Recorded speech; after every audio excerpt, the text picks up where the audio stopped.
All right, here we are back on the workbench of death on a wonderful Sunday morning. You know, it's finally cooling down in Central Florida. It's about, I don't know, 70, 71 degrees here this morning. And y'all up north laugh because it's getting pretty cold for you up there. But I want to revisit a subject that I did a video on about 3 years ago, and I'm going to put a card to it right up here. It was called Hand Protection and Why You Need It. And let me tell you, you definitely need it. You need hand protection. A lot of people take hand protection for granted. And, you know, if you're just out in a regular camping situation, or especially in a survival situation, a cheap pair of gardening gloves even, or a cheap set of mechanics gloves from my old faithful Harbor Freight, you get them on sale for $3 or $4 with the coupon, can really save the day in case you have an accident. And what I'm going to do now is we're going to go down to the workbench and I'm going to go over a few of the normal situations where you may forget and you may injure a couple of your most important camping items. So let's go down to the workbench and take a look. Okay, we're out at our simulated campsite here, which is my workbench, and it's nice and cool outside. You got your jacket on, you got your pack on and everything else, and you've got to your campsite and it's nice and cool and you're feeling all good. And man, what would be better than some hot coffee? Because man, it's like 25 or 30 degrees. Hot coffee would be great. Okay, so you got your canteen cup stove set up here. We're gonna imagine that there's a fire going on or a little burner here. So what we do, we grab our old canteen cup. Okay, this is Old Faithful, and it's, notice how black it is because it's been used. That sucker's going to conduct a lot of heat. So we put it on the fire, and we got our handles here. Man, that thing's heating up. You know, now the water's boiling a few minutes later, and you know, you're doing some other stuff, and you're talking to your buddy or your friends or your wife or your girlfriend or whoever else is going on. Say, hey honey, let's get some coffee. Okay, let me get this off the fire. Boom. What did I just do? I grabbed hot handles, and I don't care if this is stuck in a campfire or it's got a stove under it. And this, having a stove under it is actually worse, because you may think that the little gas stove or the little alcohol stove is only heating what's in here and it's only heating the cup. No, these handles are connected to the cup, and the heat's going to travel back to those handles, and these handles are going to be hot.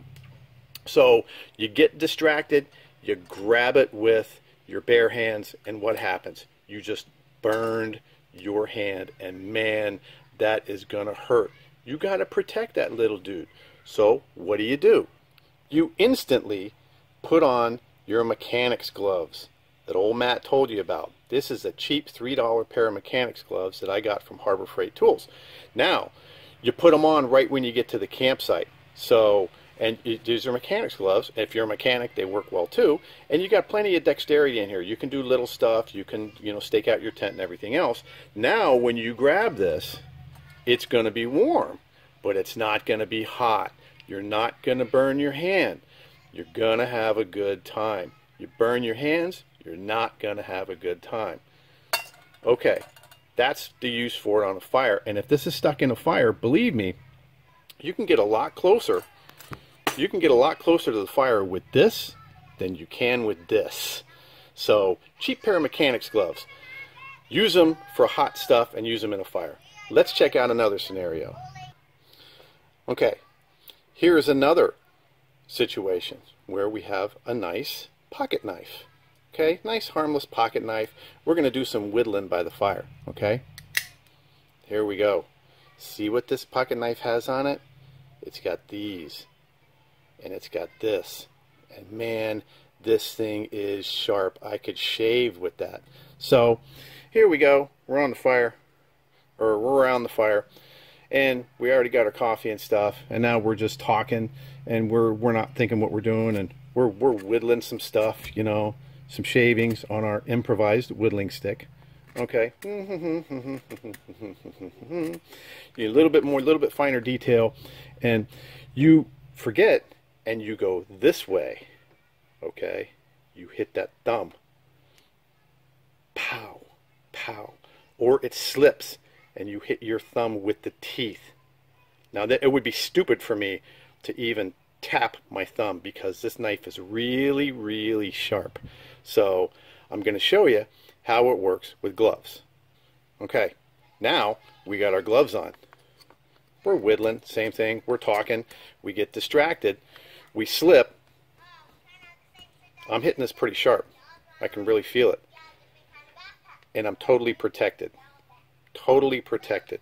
I can't cut my thumb. I can't cut my fingers. Man, you slip. Oof. Whew. Man, you just saved yourself almost a trip to the emergency room and probably some stitches.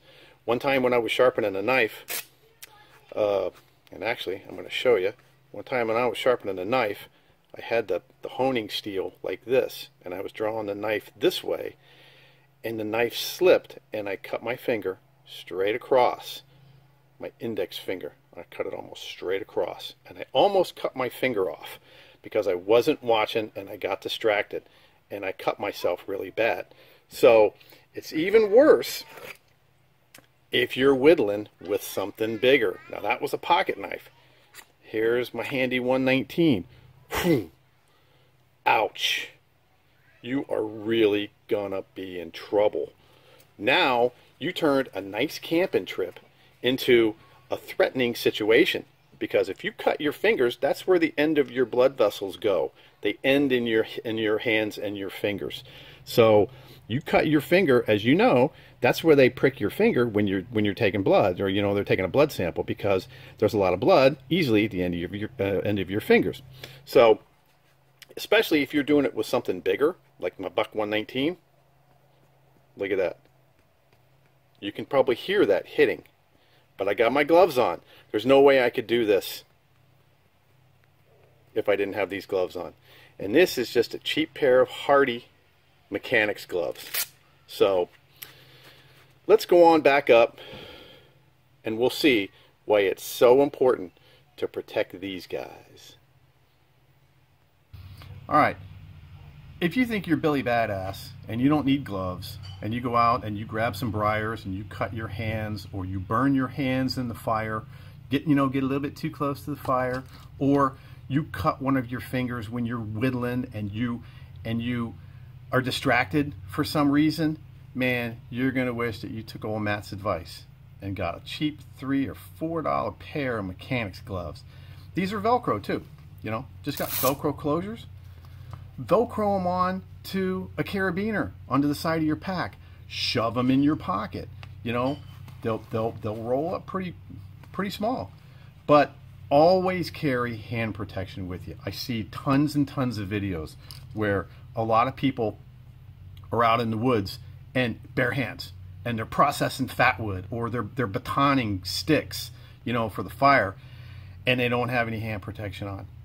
That's great for them. I always carry a pair of gloves because, I burned my hands a couple of times, and even these gloves, I don't know whether you can see it, but the tips of the fingers are singed and on the right hand glove, because I'm right-handed, and when I reach into the fire to grab my canteen cup, I get close to the fire, and it's been hot before, and I've singed these gloves, and I don't want to singe my hands like that.